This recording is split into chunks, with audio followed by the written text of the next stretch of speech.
Os cartéis de drogas têm a reputação de serem organizações criminosas muito perigosas. Os cartéis são conhecidos por sequestrar, torturar e matar pessoas que se colocam em seu caminho. E muitas vezes, seus assassinos chegam a rir enquanto cometem esses atos violentos. Atravessar essas organizações, como alguém de fora, pode ser perigoso, mas pode ser tão ou mais perigoso do que isso. Perigoso traí-los por dentro. Os membros do cartel, que delatam suas operações, provavelmente não sobreviverão se seus antigos aliados os pegarem. Os pomos ficam piores que os pontos. Henrique Camarena foi sequestrado por seus companheiros do cartel de Guadalajara. Em seguida, foi torturado e morto por vários homens, inclusive o chefe e fundador do cartel. Antes disso, confiava nele. Então, por que o fim repentino e violento do relacionamento entre eles? Fácil. Ele havia denunciado os negócios do cartel. Ele não era de fato um membro do cartel, mas sim um agente disfarçado enviado para se infiltrar nele. Depois de ganhar a confiança da liderança da organização, ele informou a polícia sobre várias plantações de drogas importantes administradas pelo cartel. Como costuma acontecer com os cartéis, a punição dele por ter feito a denúncia foi a morte. A morte dele desencadeou uma investigação em massa sobre a operação dos cartéis de drogas no México e até levou à captura e prisão de Félix, mas ele não foi nem de longe a última pessoa a perder a vida por informar sobre os negócios do cartel. Mas vamos dar um rápido passo atrás e falar sobre o que são exatamente os cartéis e como eles tendem a operar. O que é um cartel? Tecnicamente, um cartel é apenas um termo genérico para qualquer grupo de fabricantes e fornecedores que mantém os preços de seus produtos altos e se esforçam para restringir qualquer tipo de concorrência. Dito isso, quando a maioria das pessoas fala de cartel, não está se referindo a empresas de petróleo ou gás, embora essa definição possa se aplicar tecnicamente a elas. Não, o significado coloquial atual de cartel provavelmente se refere a cartéis de drogas que fabricam drogas, distribuem drogas ou ambos. Essas são grandes organizações criminosas que geralmente têm operações que abrangem vários países. É mais provável que os cartéis sejam encontrados em áreas do mundo onde há produção de drogas ilícitas, pois é mais fácil para os cartéis ganharem poder se controlarem a origem das drogas ou se estiverem pelo menos geograficamente próximos. Essas organizações criminosas não apenas controlam o fornecimento de drogas, mas também não brincam quando se trata de reduzir a concorrência. Há várias táticas que os cartéis empregam para exercer controle sobre o comércio local de drogas nas áreas que ocupam. Um dos métodos mais pacíficos que eles usam é impor uma espécie de imposto aos traficantes de rua que não estão diretamente associados à organização criminosa. Por exemplo, a máfia mexicana do Texas, que opera principalmente em San Antonio, Texas, USA, o que eles chamam a quadrilha, fica com 10% dos ganhos de um traficante de drogas. Se o traficante decidir não pagar, é nesse momento que os cartéis recorrem a métodos mais desagradáveis para controlar seu território.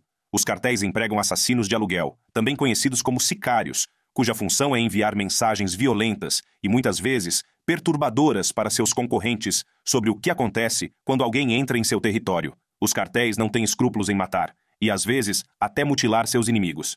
Às vezes, esses eventos também são capturados em filme e carregados na internet para divulgar suas mensagens ao máximo, intimidando um número maior de possíveis concorrentes. No entanto, esse não é o único trabalho que os sicários têm em um cartel. Eles também costumam ser enviados atrás de membros do próprio cartel quando fazem alguma besteira.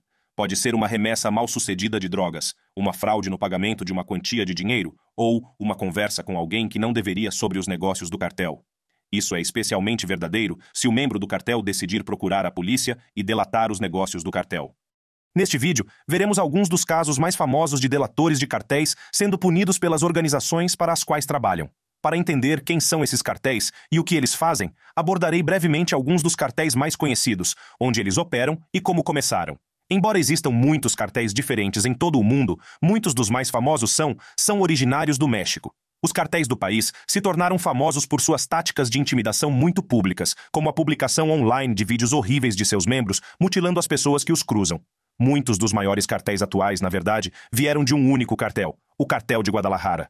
Esse cartel foi um dos primeiros a expandir seus negócios, trabalhando com produtores colombianos de cocaína, o que levou a um boom nos negócios.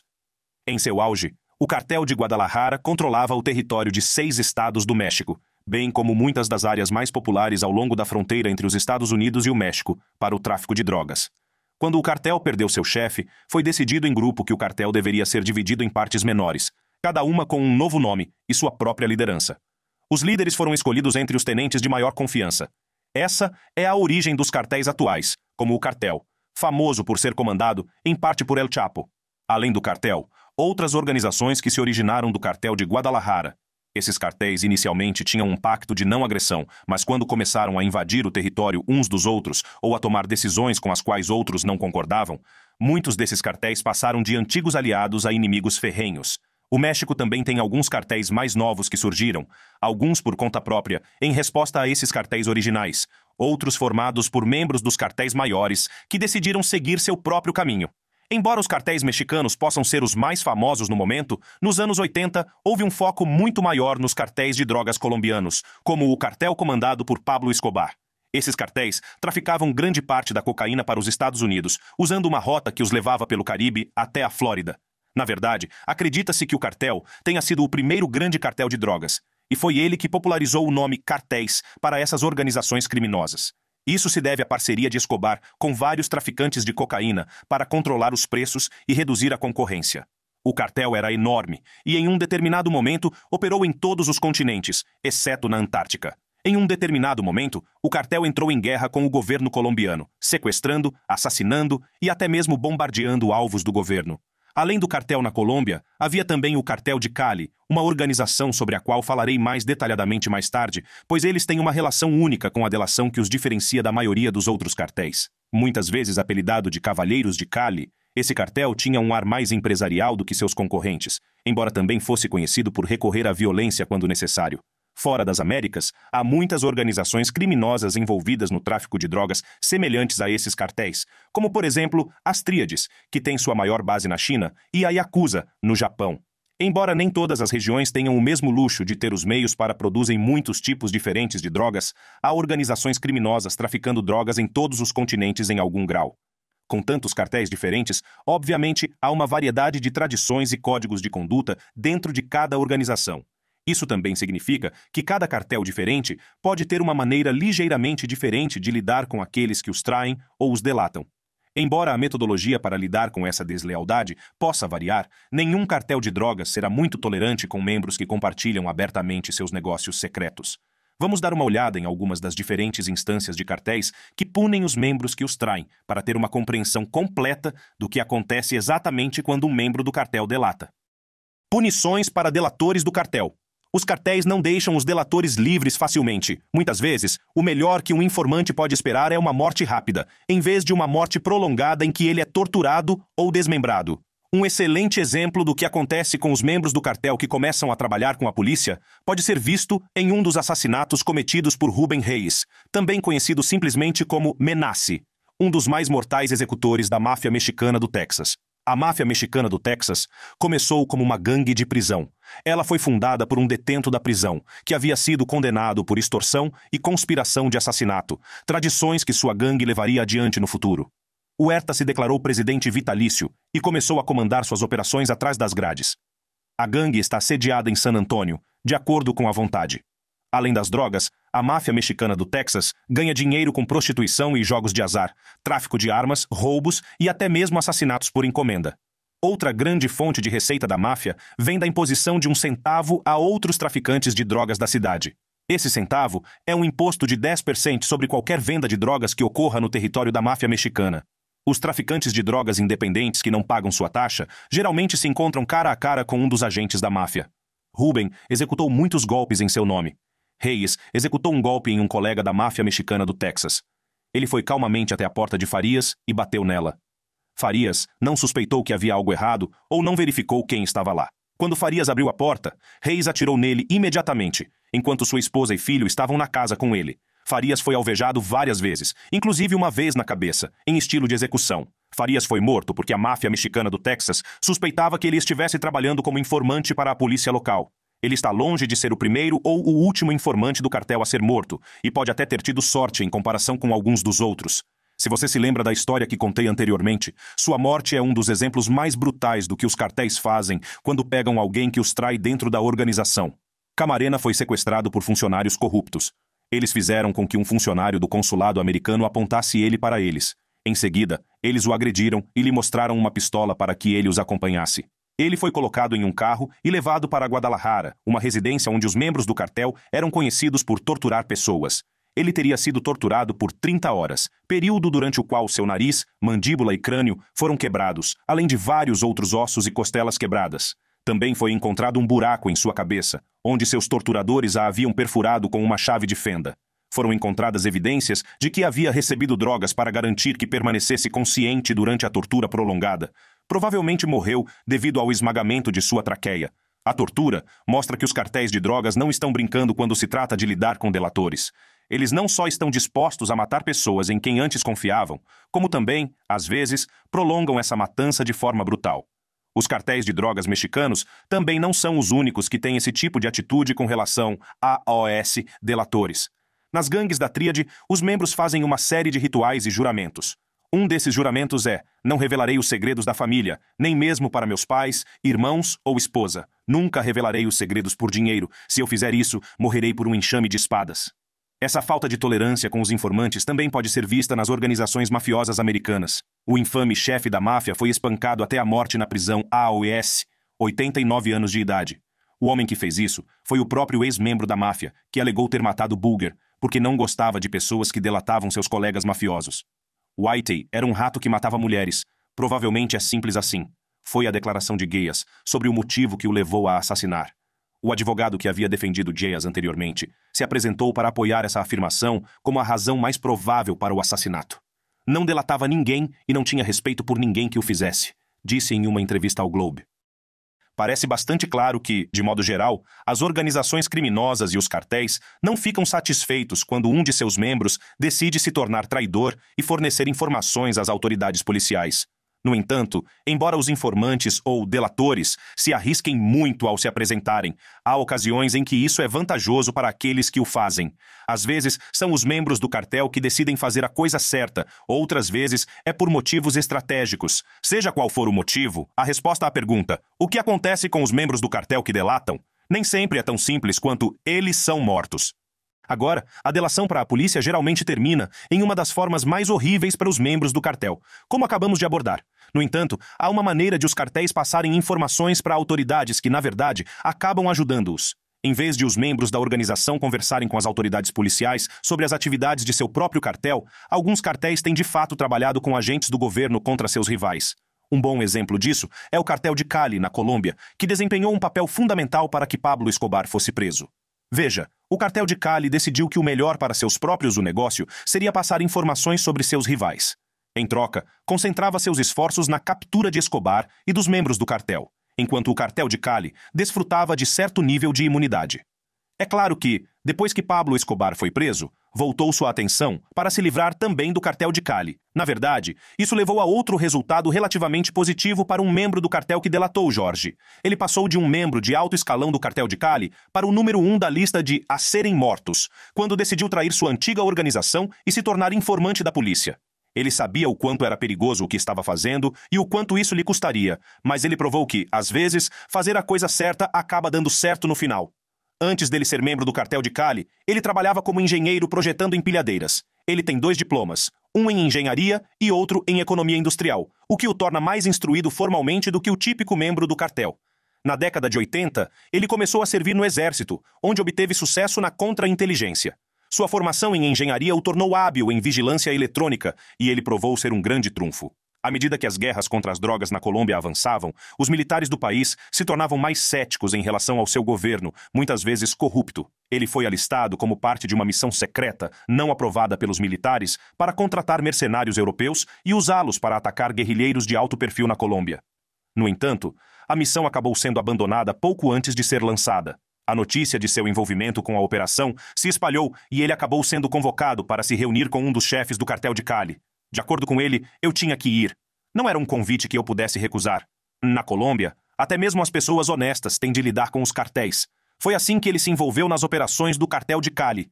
Eles queriam que ele usasse as habilidades que havia aperfeiçoado no exército para ajudar a derrubar Pablo Escobar.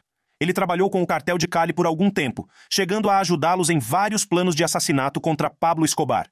Isso basicamente o forçou a permanecer na organização, pois o governo o prenderia por estar envolvido com o cartel, e os membros do cartel o prenderiam por estar envolvido com o cartel. O cartel de Cali queria matá-lo por seu envolvimento na tentativa de matar Escobar. Sua participação contínua no cartel de Cali fez com que ele ganhasse mais confiança e responsabilidades com o passar do tempo. No entanto, ele acabaria chegando ao seu ponto de ruptura ao testemunhar algumas das ações mais violentas do cartel. Ele decidiu que era hora de enfrentar o cartel de Cali quando foi forçado a ver 4 supostos informantes serem estrangulados até a morte por um agente do cartel. Ele começou a entrar em contato com as autoridades dos Estados Unidos para ajudá-lo, mas elas não o levaram a sério quando ele entrou em contato pela primeira vez. Ele levou algum tempo para ganhar a confiança das autoridades dos Estados Unidos, e as coisas estavam começando a ficar ruins para ele na Colômbia. Felizmente, ele conseguiu ajudar as autoridades a capturar um dos irmãos e acabou sendo levado sob custódia protetora junto com sua família. As informações dele ajudaram a levar os 2 irmãos à prisão e ao colapso do cartel de Cali. Ele permanece no Programa Federal de Proteção a Testemunhas dos Estados Unidos até hoje.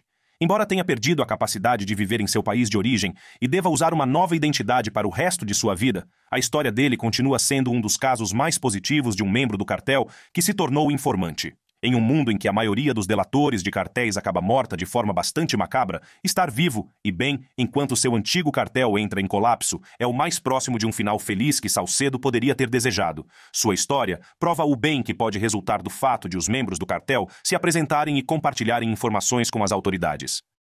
Há outro exemplo único de ocasiões em que um cartel trabalhou voluntariamente com as autoridades policiais. 4 americanos estavam viajando para o México em busca de assistência médica que não conseguiam obter nos Estados Unidos. Há um vídeo que mostra os turistas viajando em uma van branca quando, de repente, homens armados abrem fogo contra eles. Os 4 americanos são então retirados da van e colocados na traseira de uma caminhonete, depois de supostamente terem sido transferidas de um local para outro para evitar que fossem encontradas. As vítimas do sequestro acabaram sendo encontradas em um barraco nos arredores. Quando as vítimas foram encontradas, apenas 2 estavam vivas.